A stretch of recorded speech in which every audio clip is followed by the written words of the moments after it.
ভালো ফলনের পরও অস্থির চালের বাজার, পরিস্থিতি স্থিতিশীল দাবি ব্যবসায়ীদের।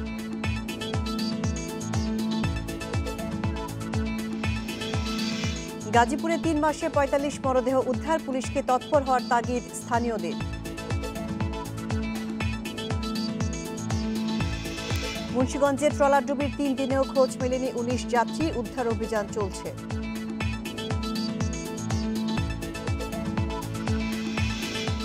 আমন্ত্রণ সমগ্র বাংলাদেশে, সাথে আছে শায়নাত শারিয়ার।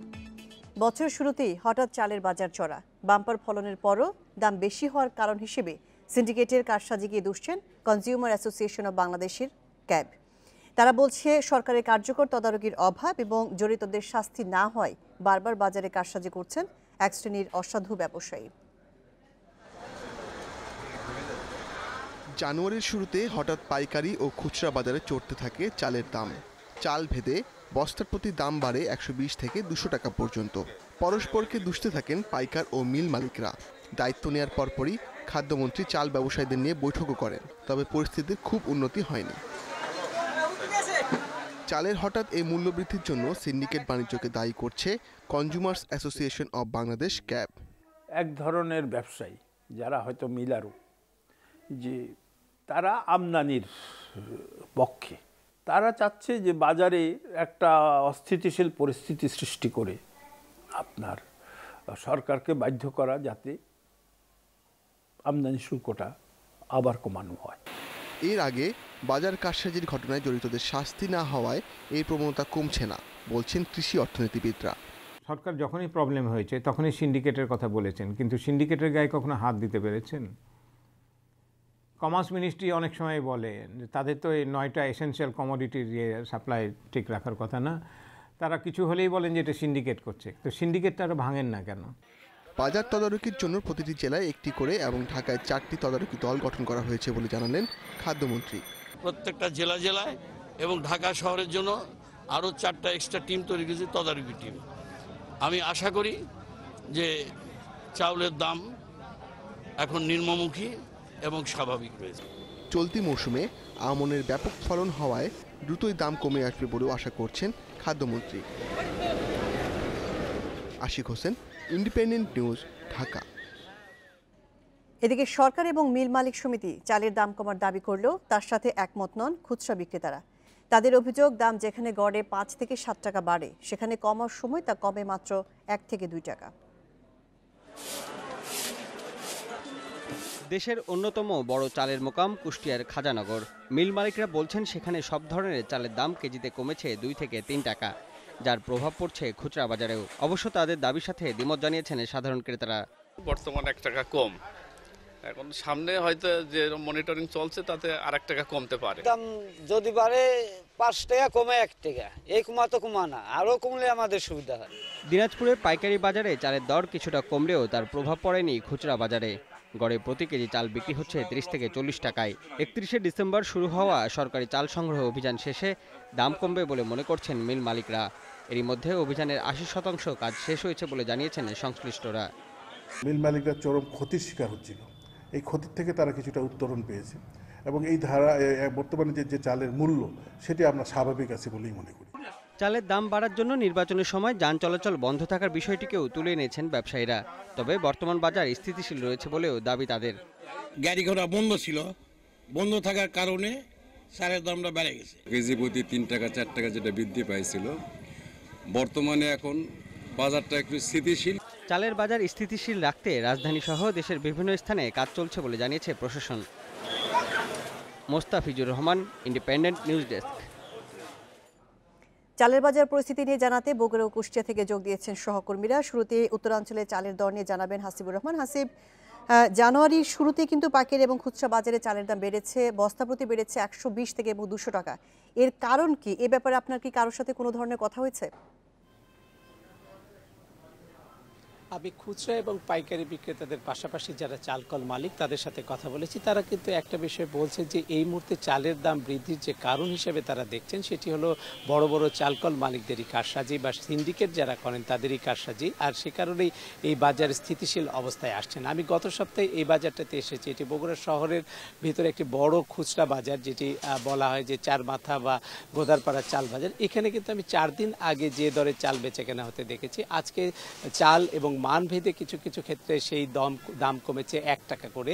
একই অবস্থা অন্যান্য খুচরা বাজারেও। তবে পাইকারি বাজারে চালের দাম বেশ কিছুটা কমলেও তার প্রভাব খুচরা বাজারে আমরা একটা দেখতে পাচ্ছি না। আমি একটু আগে এই অঞ্চলের অন্যতম বড় ধানের যে বাজার, যেটি অমরপুর হাট বলা হয়, সেই হাটে আমি কয়েকজন ইজারদারদের কাছ থেকে তথ্য নিয়ে জেনেছি যে গত 4 থেকে 5 দিন তাদের হাটে কোনো ধান কেনে বেচাই হয়নি, অর্থাৎ চাহিদাই ছিল না বলা হয়। সেক্ষেত্রে আজকে আবার নতুন করে 1 সপ্তাহ বাদে তাদের কেনা বেচা একটু জমে উঠেছে। তবে ধানের দাম কোনোভাবেই 70 অর্থাৎ 770 টাকার ওপর ওঠেনি, যেটি বেশ কয়েকদিন আগেও দাম ছিল প্রায় 800-র কাছাকাছি। সব মিলিয়ে তারা দাবি করছেন যে এখন বাজারে যেমন ধানের খুব একটা চাহিদা নেই, একইভাবে খুচরা বাজারে চালের মূল্য বৃদ্ধিরও খুব একটা কারণ নেই।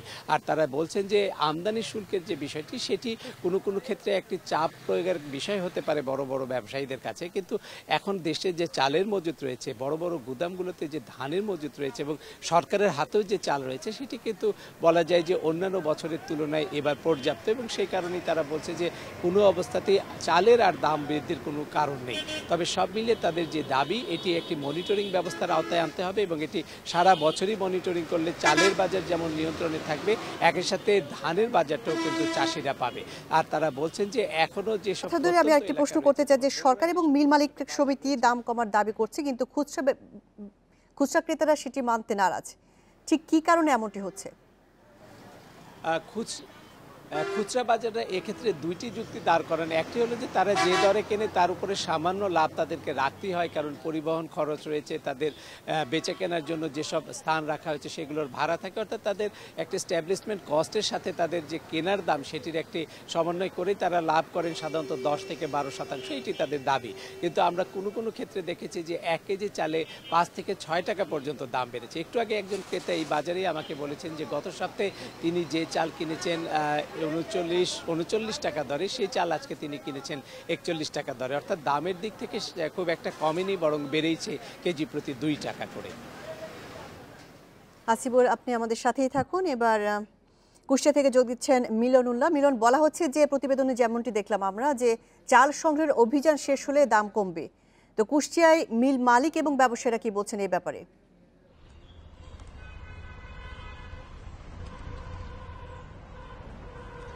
আসলে চাল ক্রয় অভিযান শেষ হলে চালের দাম কমবে, এই রকম যুক্তি নিয়ে আমরা কথা বলেছিলাম সংশ্লিষ্টদের সাথে, কিন্তু তারা এই ব্যাপারটি মানতে আসলে একেবারেই নারাজ। যেখানে এবার আমনের আবাদ বাম্পার ফলন হয়েছে, সেখানে সরকারের এই ক্রয়, আর সরকার কিন্তু সাধারণত চাল কেনে এবং এই চালটি কেনে মিল মালিকদের কাছে, আর এই চালটি কেনে মোটা চাল, আর যেখানে সব ধরনের চালের দামই কিন্তু বৃদ্ধি পেয়েছে। আর ক্রেতাদের কাছ থেকে আরেকটা জিনিসও পাওয়া যাচ্ছে, এবং ক্ষুদ্র ব্যবসায়ীরা বা খুচরা ব্যবসায়ীরাও যেটা বলতেছে যে চালের দাম যখন বাড়ে তখন কিন্তু 1 থেকে 5 টাকা 6 টাকা পর্যন্ত বেড়ে যায়, কিন্তু যখন এই চালের দামটা বাড়ে তখন মনিটরিং ব্যবস্থাটা একটু জোরদার করা হয় বা মনিটরিংটা করা হয়, করার পরে আবার যখন চালের দাম 2-1 টাকা কমে তখনই কিন্তু এই মনিটরিংটাও থেমে যায়, আর বাজারের উপরে তেমন কোনো মনিটরিং কর্মকর্তাদের থাকে না।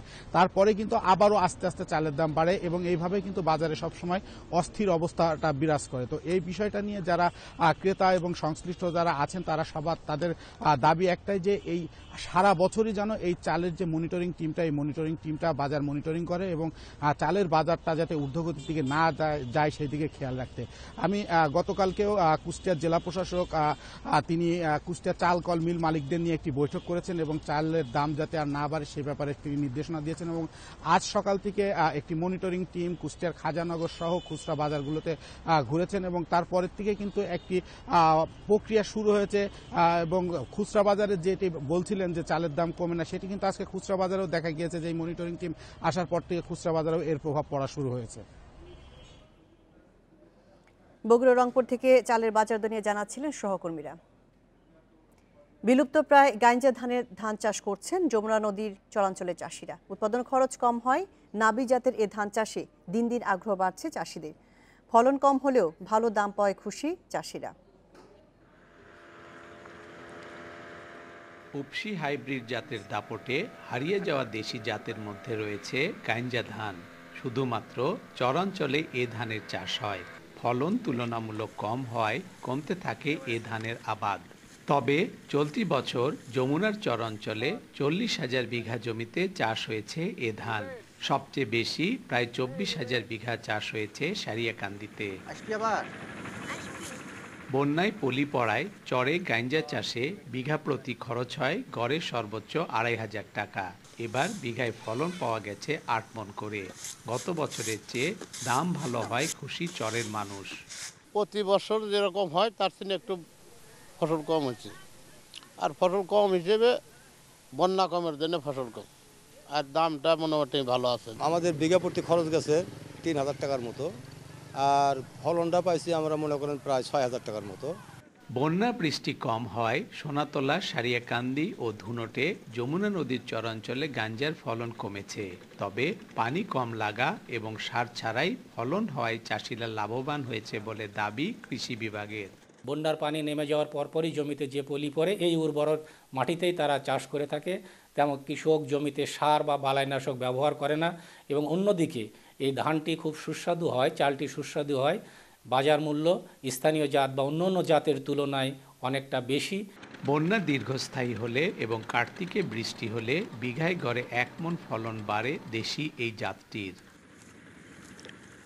Hasibur Rahman, independent news, Sariakandi, Bogura.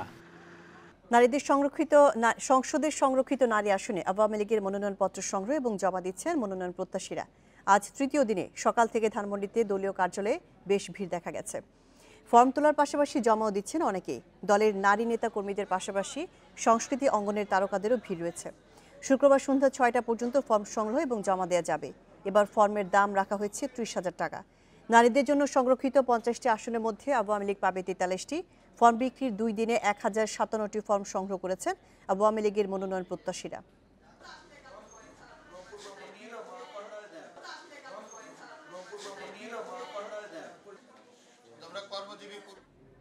এ নিয়ে আরো জানাতে চট্টগ্রাম, সিলেট, খুলনা থেকে যোগ দিয়েছেন সহকর্মীরা। শুরুতে চট্টগ্রাম থেকে জানাচ্ছেন অনুপম শীল। অনুপম, চট্টগ্রাম থেকে মূলত কারা মনোনয়নপত্র সংগ্রহ করেছেন এবং এ পর্যন্ত কতজন মনোনয়নপত্র নিয়েছেন? আরেকটি ব্যাপার জানতে চাচ্ছি যে মনোনয়ন প্রত্যাশীদের মধ্যে কোনো শ্রেণী পেশার, কোনো বিশেষ শ্রেণী বা পেশার প্রাধান্য রয়েছে কিনা?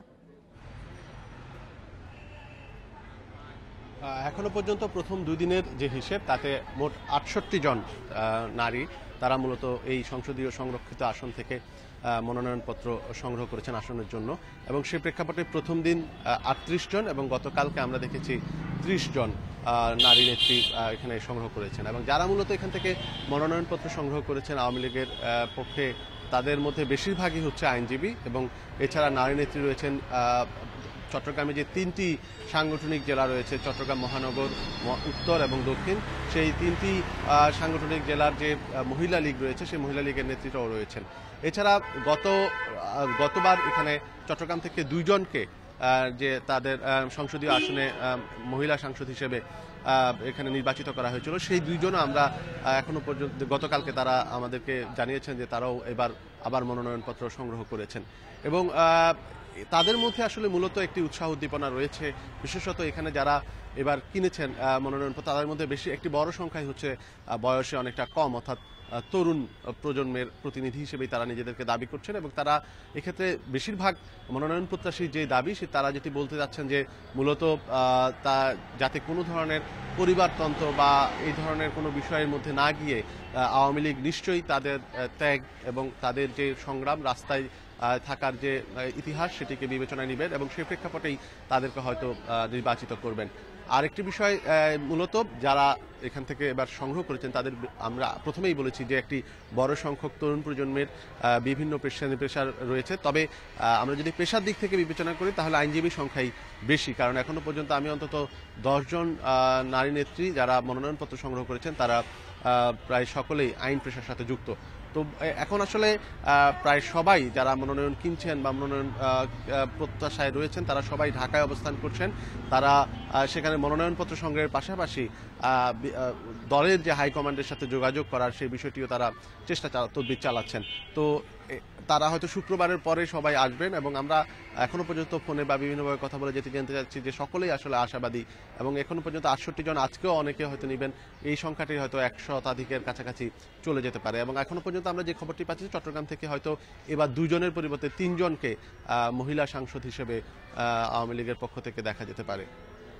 অনুপম, সঙ্গে থাকুন। এবার যাচ্ছে সিলেটে, আছেন সহকর্মী মাধব কর্মকার। মাধব, সিলেটে নারী আসনে মনোনয়ন প্রত্যাশীরা কি ধরনের প্রতিশ্রুতি দিচ্ছেন, আর সংরক্ষিত নারী আসনে রাজনৈতিক পরিচয়ের প্রার্থী কতজন, আর বাদ বাকিদেরই বা কি অবস্থা? দেখুন, সিলেটের 4টি জেলায় মোট 19টি সংসদীয় আসন এবং বিগত সংসদ নির্বাচনে আমরা যেটি দেখেছি এখান থেকে 2 জন সংরক্ষিত নারী সাংসদ হিসেবে শেষ পর্যন্ত সংসদে যেতে পারেন।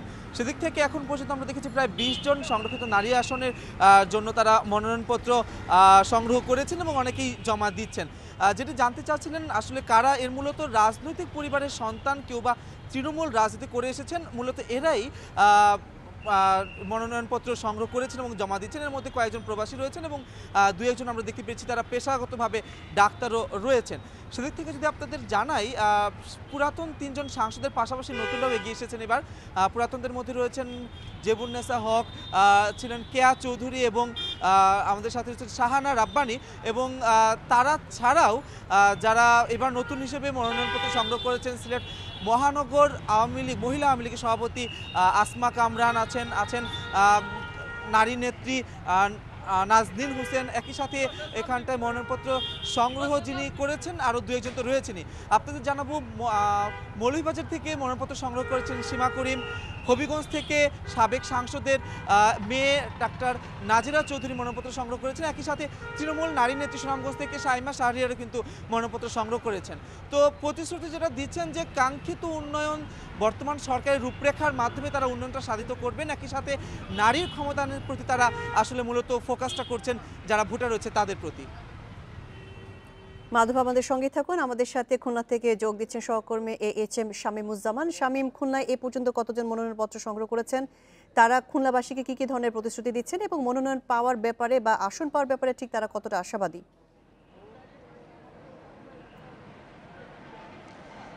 খুলনা এবং বাগেরহাট নিয়ে যে সংসদীয় আসন আছে সংরক্ষিত 11 আসনে, এখানে কিন্তু 4 জন এই পর্যন্ত আসলে মনোনয়নপত্র সংগ্রহ করেছেন। এর মধ্যে অ্যাডভোকেট অলকানন্দা দাস, অধ্যক্ষ দেলোয়ারা বেগম, আফসানা আক্তার কেকা এবং ফরিদা আক্তার বানু লুচি।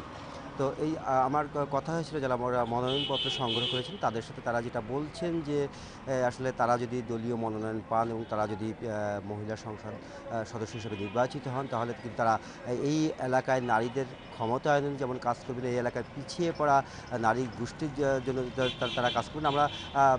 আমরা জানি যে দক্ষিণ অঞ্চলের নারীরা কিন্তু আসলে অন্য এলাকার নারীদের চেয়ে অনেকটাই পিছিয়ে রয়েছেন। তারা কিন্তু এই বিষয়টিকে তারা গুরুত্ব দিচ্ছেন, বিশেষ করে নারী শিক্ষার ক্ষেত্রে তারা যেটা বলছেন যে তারা যদি নির্বাচিত হয়ে আসতে পারে তাহলে নারী শিক্ষার ক্ষেত্রে আসলে নারী শিক্ষাকে কীভাবে এগিয়ে নিয়ে যায় সেই বিষয়টিকে গুরুত্ব দেবেন। এবং এর পাশাপাশি এই এলাকায় যে আসলে বাল্যবিবাহ কিন্তু একটা সামাজিক ব্যাধি হিসেবে চিহ্নিত, তারা এই এলাকায় বাল্যবিবাহ যাতে বন্ধ করা যায় সেই জন্য কিন্তু আসলে তারা কাজ করবেন। এর পাশাপাশি আসলে যে দক্ষিণ পশ্চিম অঞ্চলের উন্নয়নে কীভাবে ভূমিকা রাখা যায় সেই চেষ্টাও তারা করবে। তারা যেটা বলছেন যে এই এলাকা থেকে কিন্তু আসলে প্রধানমন্ত্রীর পরিবার থেকে 3 জন সংসদ সদস্য নির্বাচিত হয়েছেন। তো কাজেই এই এলাকায় কিন্তু আগামীতে আসলে ব্যাপক উন্নয়নের আশা তারা করছেন এবং সেই উন্নয়নের অংশীদার হিসেবে কিন্তু তারা কাজ করার আগ্রহ প্রকাশ করেছেন। আর মনোনয়ন পাওয়ার বিষয়ে তারা যেটা বলছিলেন আসলে তারা প্রত্যেকেই বলছেন যে তারা যেহেতু বিগত দিন ধরে আওয়ামী লীগের সাথে জড়িত আছেন, এই এলাকার দক্ষিণ পশ্চিম অঞ্চলের মানুষের জন্য তারা কাজ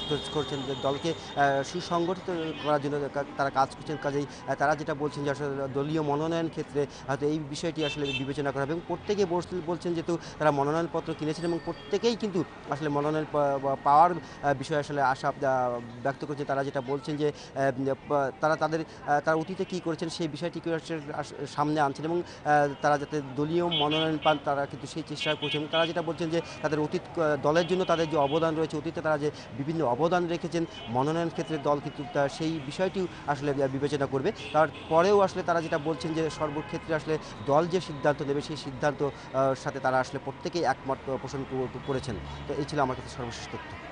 সংরক্ষিত নারী আসনে মনোনয়নপত্র সংগ্রহ এবং জমা দিয়ে নিয়ে জানাচ্ছিলেন সহকর্মীরা। নদীর প্রবাহ ঠিক রাখতে যমুনা নদীতে টানেল তৈরি করার পরিকল্পনা রয়েছে বলে জানিয়েছেন পরিকল্পনা মন্ত্রী এম এ মান্নান। দুপুরে সিলেটের শাহজালাল বিজ্ঞান ও প্রযুক্তি বিশ্ববিদ্যালয়ে এক অনুষ্ঠান শেষে এ কথা জানিয়েছেন তিনি। মন্ত্রী আরও বলেন, সেতু তৈরিতে অনেক সময় নদীর গতিপথ বিঘ্নিত হয়, সেই ক্ষেত্রে টানেল তৈরি করা গেলে নদী প্রবাহ ঠিক থাকে। এছাড়া দেশের সার্বিক উন্নয়নের লক্ষ্যমাত্রা নিয়ে আগামী ১০০ বছরের একটি রোডম্যাপ তৈরি করা হয়েছে বলেও জানিয়েছেন তিনি। যমুনার একদম শেষ প্রান্তে ওখানেও আমরা সেতু না করে কর্ণফুলী টানেলের মতো টানেলের চিন্তা করছি। টানেল লাভ হয়ে কি জানেন, নদীর গতিপথ ডিস্টার্ব কম করে, ব্রিজ কিন্তু গতিপথ ডিস্টার্ব করে। গাজীপুরে গত ৩ মাসে অন্তত ৪৫টি হত্যা এবং মরদেহ উদ্ধারের ঘটনা ঘটেছে। হত্যা, অপহরণ সহ বিভিন্ন অপরাধের কারণে নিরাপত্তা নিয়ে শঙ্কায় স্থানীয়রা। নাগরিকরা পুলিশের আরও জোরালো ভূমিকা আশা করলেও পুলিশ বলছে তারা অপরাধ নিয়ন্ত্রণে যথেষ্ট তৎপর।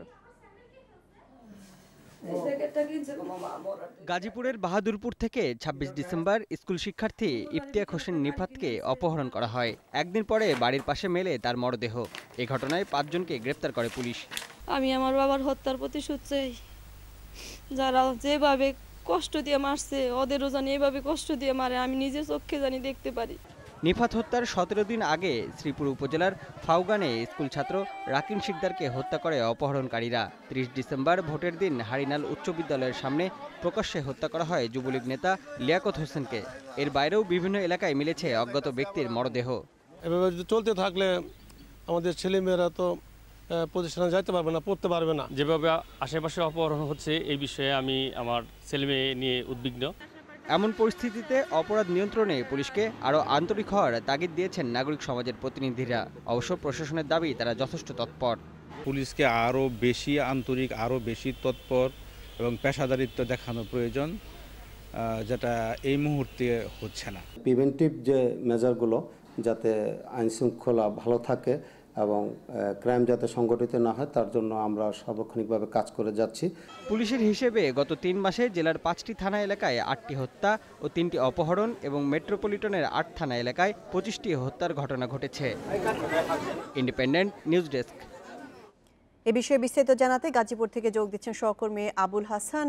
আবুল, ৩ মাসে ৪৫টি হত্যাকাণ্ড হয়েছে, গড়ে প্রতি মাসে ১৫ জন করে হত্যা হয়েছে। এর পেছনে কারণ হিসেবে স্থানীয়রা কি বলছেন, সমাজবিজ্ঞানী বা সমাজ বিশেষজ্ঞরা কি বলছেন, পুলিশই বা কি বলছে? যদিও পুলিশ বলেছে যে তারা যথেষ্ট তৎপর আছে। যে আমি বিষয়টি নিয়ে গাজীপুর মেট্রোপলিটনের পুলিশের যে উপকমিশনার রয়েছেন শরীফুর রহমান, তার সাথে কথা বলেছিলাম। তিনি যেটা বলছেন যে গাজীপুর যেহেতু একটি শিল্প ভিত্তিক এলাকা, এখানে কিন্তু অনেক জনসংখ্যা বাস করে, বিশেষ করে ভাসমান অনেক লোক এখানে রয়েছে। প্রায় ৪০ লাখের মতো মানুষ কিন্তু এখানে এই জেলায় বসবাস করে। পাশাপাশি কিছু নির্জন এলাকা রয়েছে, যেমন গাজীপুর যে ভাওয়াল জাতীয় উদ্যান, সেই জাতীয় উদ্যানের পাশে কিন্তু বেশ কিছু নির্জন জায়গা রয়েছে এবং কিছু গজারি বন রয়েছে, যার কারণে ভাসমান জনসংখ্যা বিশেষত এই জেলায় অপরাধের মাত্রা কিন্তু একটু বেশি, এমনটি দাবি করছেন পুলিশ।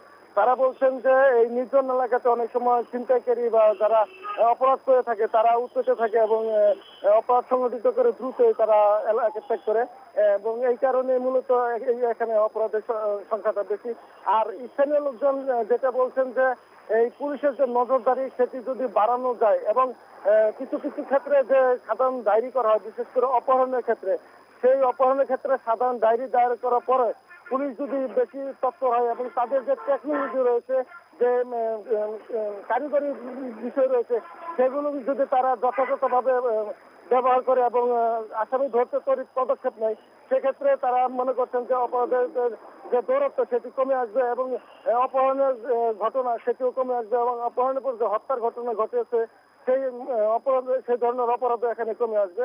এবং আমি কথা বলেছিলাম এই এলাকার কয়েকজন সুশীলের সমাজের প্রতিনিধির সাথে, তারাও বলছেন যে পুলিশ যদি তাদের কাজের ক্ষেত্রে আন্তরিক হয় এবং তাদের যে পেশাদারিত্বের মনোভাব সেটি যদি তারা পালন করে, সেক্ষেত্রে গাজীপুরে যে বিরাজমান সমস্যা, বিশেষ করে অপরাধের যে ঘটনাগুলো, সেই ক্ষেত্রে সেই মাত্রাটা এখানে কমে আসবে বলে এখানকার সুশীল সমাজের লোকজন মনে করছেন। তো এই ছিল মোটামুটি এখানকার সর্বশেষ। গাজীপুর থেকে বলছিলেন আবুল হাসান। জামালপুরে মেলান্দহে বাবা মায়ের কবরের পাশে সাংবাদিক আমানুল্লাহ কবিরের দাফন সম্পন্ন হয়েছে। সকাল 10টায় উপজেলার রেখিরপাড়া সরকারি প্রাথমিক বিদ্যালয় মাঠে জানাজা শেষে পারিবারিক কবরস্থানে তাকে দাফন করা হয়। জানাজায় মরহুমের ভাই নঈম জাহাঙ্গীর, সাবেক স্বাস্থ্য উপমন্ত্রী সিরাজুল হক, জেলা আওয়ামী লীগের সহ সভাপতি ইঞ্জিনিয়ার কামরুজ্জামান এবং জেলা বিএনপির সাধারণ সম্পাদক অ্যাডভোকেট ওয়ারেস আলী মামুন সহ স্থানীয় গণ্যমান্য ব্যক্তিরা উপস্থিত ছিলেন। মঙ্গলবার রাতে বঙ্গবন্ধু শেখ মুজিব মেডিকেল বিশ্ববিদ্যালয় হাসপাতালে চিকিৎসাধীন অবস্থায় তার মৃত্যু হয়।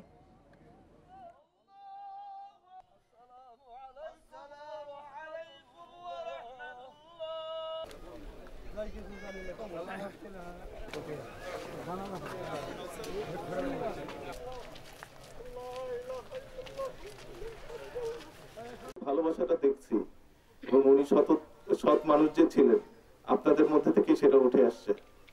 আমি বলবো বাবার জন্য মন থেকে দোয়া করবেন। ওনার কোনো আচার আচরণে বা কোনো ব্যবহারে কেউ যদি কখনো কষ্ট পেয়ে থাকেন, ওনাকে মাফ করে দেবেন। শেষ সময় পর্যন্ত বাংলাদেশি জাতীয়বাদ দেশে বিশ্বাস করে এই দেশের ন্যায় প্রতিষ্ঠার সংগ্রামে তার মেধা দিয়ে, বুদ্ধি দিয়ে, সততা দিয়ে সংগ্রাম চালিয়ে গেছেন। মুন্সিগঞ্জের গজারে মেঘনায় ট্রলার ডুবির ঘটনায় এখনও নিখোঁজ 19 জন। ডুবে যাওয়ার 3 দিন পরও শনাক্ত করা যায়নি ট্রলারের অবস্থান। নিখোঁজ যাত্রীদের খোঁজে এখনও চলছে পুলিশ, কোস্টগার্ড, দমকল বাহিনীর অভিযান। প্রাথমিক তদন্তে ঘন কুয়াশার কারণে এই দুর্ঘটনা ঘটেছে বলে জানিয়েছে পুলিশ। মেঘনায় ডুবে যাওয়া ট্রলারের নিখোঁজ 19 শ্রমিকের 18 জনেরই বাড়ি পাবনার ভাঙ্গুড়া উপজেলায়। তাদের অনেকেই পরিবারের একমাত্র উপার্জনক্ষম ব্যক্তি। স্বজনের সন্ধান না পাওয়ায় পরিবারগুলোতে চলছে শোকের মাতম। অনিশ্চিত ভবিষ্যতের শঙ্কা তাদের চোখে মুখে। 2 ছেলে, 10 দিন ধরে এক জামাই, 10 দিন আগে কাজে লেগে গেছে, তাকে খোঁজ পাওয়া যাচ্ছে না। আমার স্বামীকে আমি জান ভিক্ষে চাই, আমি আসল পাইতে জান ভিক্ষে চাচ্ছি আল্লাহর কাছে। আমি বেটা বেটি ক্রিয়ে আমি এক হাতে করে খাবার চাই। বুধবার বিকেলে জেলা প্রশাসনের পক্ষ থেকে নিখোঁজদের পরিবারে খাবার ও শীতবস্ত্র দেয়া হয়েছে। তাদের সব ধরনের সহায়তার আশ্বাস দেয় স্থানীয় প্রশাসন। ডিসি স্যারের পক্ষ থেকে কিছু শুকনা খাবার এনেছি প্রত্যেকটা যে নিখোঁজ পরিবারকে দেওয়ার জন্য। জেলা প্রশাসক স্যার আমাকে বলেছেন আমাদের সার্বিক সহযোগিতা অব্যাহত থাকবে। মঙ্গলবার ভোররাতে কুমিল্লার দাউদকান্দি থেকে 33 শ্রমিক ট্রলারে নারায়ণগঞ্জের বক্তারখালী যাচ্ছিলেন।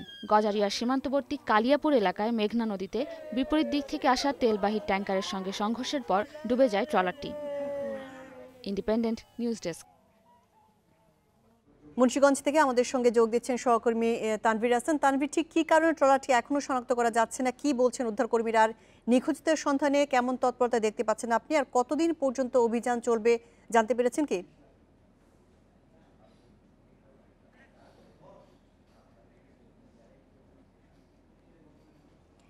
তানভীর, কি কারণে ট্রলারটি এখনো শনাক্ত করা যাচ্ছে না? উদ্ধারকর্মীরা কিছু জানিয়েছেন কি, আর উদ্ধার অভিযান কতদিন চলবে? এখানে 4টি ইউনিট উদ্ধার তৎপরতা চালাচ্ছে। একটি হচ্ছে নাহারি, কোস্টগার্ড এবং ফায়ার সার্ভিস এবং বিআইডব্লিউটি এর দুপুরি দল গত 2 দিন যাবত চেষ্টা চালিয়ে যাচ্ছে। কিন্তু তারা বলছেন আমরা সর্বাত্মক চেষ্টা চালিয়ে যাচ্ছি।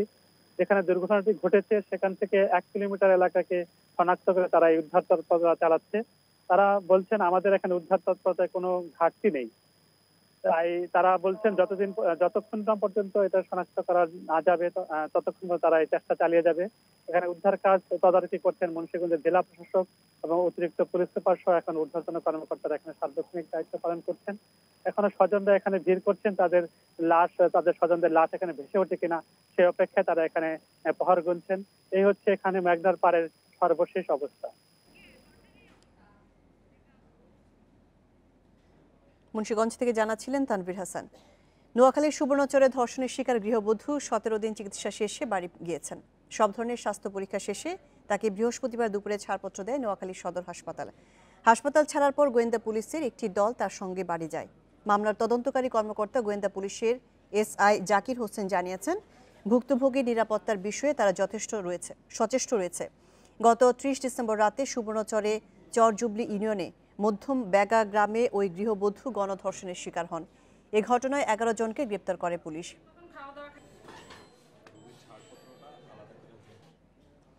রাঙামাটিতে জেএসএস নেতাদের নামে করা হত্যা মামলা প্রত্যাহারের দাবিতে 2 দিনের মতো ধর্মঘট চলছে বাঘাইছড়িতে। 48 ঘন্টার ধর্মঘটে সড়ক ও নৌপথ অবরোধের পাশাপাশি অনির্দিষ্টকালের জন্য বাজার বর্জন শুরু করেছে জেএসএস। এই কর্মসূচির কারণে পর্যটকবাহী যানসহ উপজেলায় সব ধরনের যান চলাচল বন্ধ রয়েছে। যে কোনো অপ্রীতিকর ঘটনা এড়াতে বাড়তি নিরাপত্তা ব্যবস্থা নিয়েছে প্রশাসন। গত 4 জানুয়ারি বাবুপাড়া জেএসএস এর সংস্কারপন্থী নেতা বসু চাকমা দুর্বৃত্তের গুলিতে নিহত হয়। এই ঘটনায় সন্তুল আমার নেতৃত্বাধীন জেএসএস এর উপজেলা কমিটির শীর্ষ 27 নেতাকে আসামি করে মামলা করা হয়।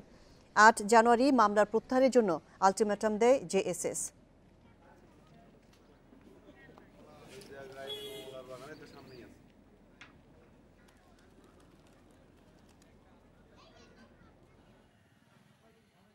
তিন জেলার সড়ক দুর্ঘটনায় 4 জন নিহত হয়েছেন। এর মধ্যে টাঙ্গাইলে বাস খাদে পড়ে নিহত হয়েছেন 2 যাত্রী। দুপুরে টাঙ্গাইল ময়মনসিংহ মহাসড়কের কালীহাতিতে নিয়ন্ত্রণ হারিয়ে বাসটি রাস্তার পাশের খাদে পড়ে যায়। ঘটনাস্থলে নিহত হয় 2 জন। আহত 30 জনকে উদ্ধার করে ভর্তি করানো হয় স্থানীয় বিভিন্ন হাসপাতালে। তাদের মধ্যে 8 জনের অবস্থা আশঙ্কাজনক। এদিকে সকালে লক্ষ্মীপুর মজু চৌধুরী হাট সড়কে মালবাহী পিকআপের চাপায় নিহত হন ইদ্রিস মিয়া নামে এক শ্রমিক। আর কুষ্টিয়ার মিরপুরের চরপাড়া গ্রামে অটোরিকশা চাপায় নিহত হয় স্কুল ছাত্র হৃদয়। গাজীপুরের বঙ্গবন্ধু শেখ মুজিব সাফারি পার্কে চিকিৎসাধীন একমাত্র পুরুষ জিরাফের মৃত্যু হয়েছে। চিকিৎসকের অবহেলায় জিরাফটি মারা গেছে বলে অভিযোগ পার্কের ভারপ্রাপ্ত কর্মকর্তা রফিকুল ইসলামের। তিনি জানিয়েছেন, মঙ্গলবার রাতে কোনো এক সময় জিরাফটির মৃত্যু হয়ে থাকতে পারে। অসুস্থ থাকে কিছুদিন ধরে তার চিকিৎসা চলছিল, কিন্তু ঘটনার দিন দায়িত্বপ্রাপ্ত চিকিৎসক নিজামুদ্দিন চৌধুরী উপস্থিত ছিলেন না বলে অভিযোগ করেছেন তিনি। পার্ক কর্তৃপক্ষ জানিয়েছে, 2015 সালে সাউথ আফ্রিকা থেকে 9টি জিরাফ আমদানি করা হয়। এর আগে 2টি জিরাফের মৃত্যু হয়। বর্তমানে মাত্র 7টি নারী জিরাফ রয়েছে সাফারি পার্কে।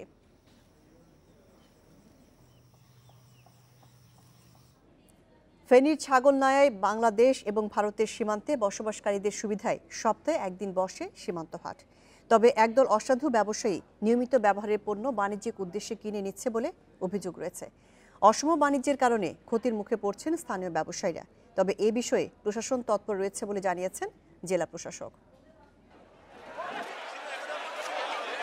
সীমান্তের মানুষের মধ্যে সম্প্রীতি বাড়ানো ও বাণিজ্য প্রসারে বাংলাদেশের মধুগ্রাম ও ভারতের শ্রীনগর সীমান্তে 2015 সালের 13 জানুয়ারি চালু হয় তৃতীয় সীমান্ত হাট।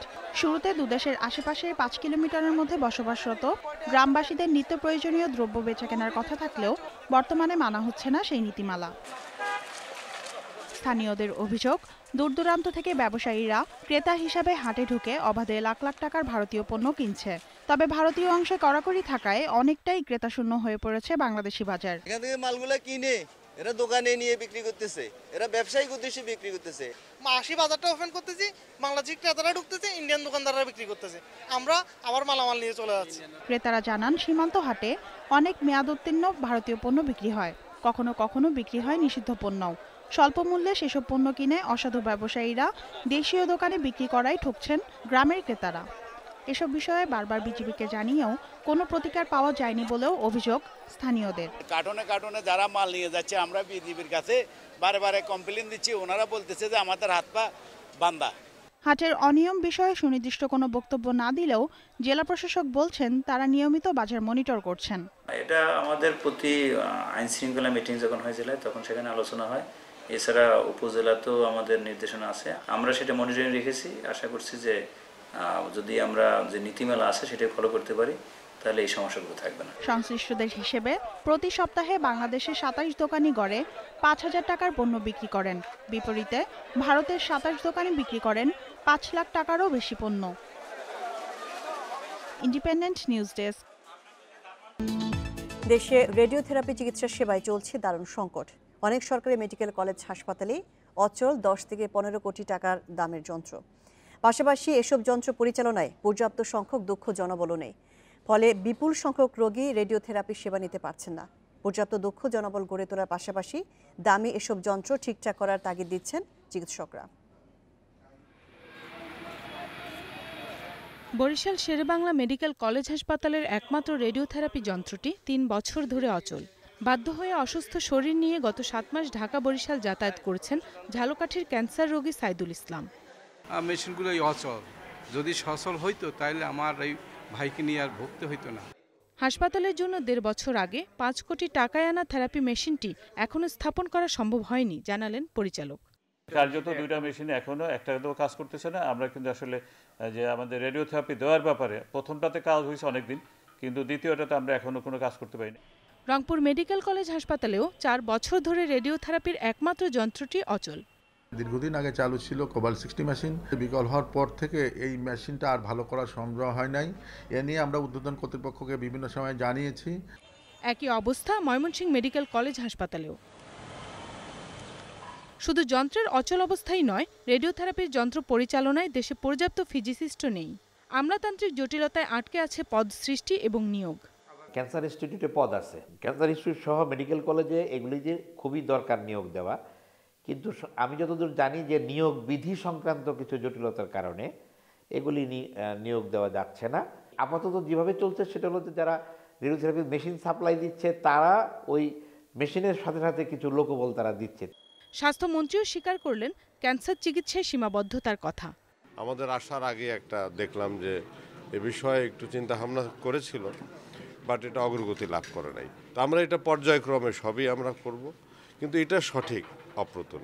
বিশ্ব স্বাস্থ্য সংস্থার মানদণ্ডে বাংলাদেশে ১৬০টি রেডিওথেরাপি সুবিধা সহ ক্যান্সার চিকিৎসা কেন্দ্র থাকার কথা, অথচ সরকারি বেসরকারি মিলিয়ে আছে মাত্র ২০টি। এর মধ্যে বেশিরভাগেরই রেডিওথেরাপি চিকিৎসার সুবিধা নেই। সেবা বঞ্চিত হচ্ছেন বিপুল সংখ্যক ক্যান্সার রোগী। Farzana Akter, independent news, Dhaka. সিলেট নগরীর সুরমা নদীর ২ তীর সংরক্ষণ সহ নান্দনিক ওয়াকওয়ে তৈরির কাজ শুরু হয়েছে। ৩ কিলোমিটার ওয়াকওয়ে তৈরিতে ব্যয় হবে ৮০ কোটি টাকা। ওয়াকওয়ে নির্মাণ কাজ শেষ হলে সুরমা নদী দখলমুক্ত হওয়ার পাশাপাশি নগরীতে বাড়বে বিনোদনের স্থান। প্রায় ১.৫ যুগ আগে সিলেটের কিনব্রিজ এলাকায় সুরমা নদীর ২ তীরে তৈরি করা হয় ওয়াকওয়ে, তবে তা সীমিত পরিসরে। এবার সার্কিট হাউস, কালীঘাট এবং মেহেন্দিবাগ এলাকায় ৩ কিলোমিটার ওয়াকওয়ে নির্মাণের পরিকল্পনা নেওয়া হয়েছে। প্রাথমিক পর্যায়ে হচ্ছে ৮০০ মিটার ওয়াকওয়ে, এতে ব্যয় হচ্ছে ২৪ কোটি টাকা। ৮টা গ্রুপের টেন্ডার আহ্বান করছি এবং ২৪ কোটি টাকার অলরেডি আমাদের কন্ট্রাক্টর নির্বাচন হয়ে গেছে, এবং এই প্রজেক্টটা হইলে আমাদের বিকল্প পথ হবে এবং কালীঘাটের যানজট অনেকগুলো কমবে। এবং ওয়াকওয়ে নির্মাণের পাশাপাশি এই প্রকল্পে থাকছে রাস্তা তৈরি, নদীর পাড় সংরক্ষণ ও দখলমুক্ত করা। এরই মধ্যে প্রকল্পের ৩০% কাজ সম্পন্ন হয়েছে বলে জানিয়েছেন সিটি মেয়র আরিফুল হক চৌধুরী। নদীর উভয় তীরকে সংরক্ষণ করার প্রস্তাব দিয়েছি এবং আমরা 2 দিকেই ওয়াকওয়ে থাকবে, রাস্তা থাকবে। এটা কাজ শুরু হয়েছে, আমরা টেন্ডারও দিয়েছি। আমাদের 8টা গ্রুপে আমরা কাজ দিয়েছি। আমি আশা করতেছি সামনের সপ্তাহে এই 8টা গ্রুপের চতুর্দিকে কাজ শুরু করে দেওয়া হবে। স্থানীয়রা বলছেন প্রকল্পটি বাস্তবায়ন করা হলে ব্যবসায়িক কেন্দ্র কালীঘাট এলাকায় যানজট কমার পাশাপাশি নগরবাসীর বিনোদনেও ভূমিকা রাখবে। যাইতাম পারতাম একটা বস্তা লইয়া ওই দিকটা যাইতাম গুরান্টি দইয়া, আর ওখানে খুব ভালো হয়েছে। সামন দিয়ে ট্রাক চলবে, পেছন দিকে ওই ছোটো ভ্যান গাড়ি বা মালগুলা উঠানো নামানো এগুলা সব কিছুই করতে পারবে। আমরা নদী যে ভাঙন হয় সেটা রোধ পাবে, এবং পাশাপাশি আমরা যারা বিকালে সকালে হাঁটতে আসি সেটা ওয়াকওয়েটা নির্মাণ হলে এই জায়গাটা আরও সম্প্রসারিত হবে। পুরো প্রকল্পটি বাস্তবায়নে খরচ হচ্ছে ৮০ কোটি টাকা। মাধব কর্মকার, ইন্ডিপেন্ডেন্ট নিউজ, সিলেট। বাংলা চলচ্চিত্রের কিংবদন্তি অভিনেত্রী সুচিত্রা সেনের ৫ম প্রয়াণ দিবস আজ। ২০১৪ সালে ৮৩ বছর বয়সে মারা যান তিনি। এ মহানায়িকার স্মরণে ভারতের পাশাপাশি তার শৈশবের স্মৃতি বিজড়িত পাবনায় আয়োজন করা হয়েছে নানা কর্মসূচি। পাবনায় আয়োজন করা হয়েছে চলচ্চিত্র প্রদর্শনীরও।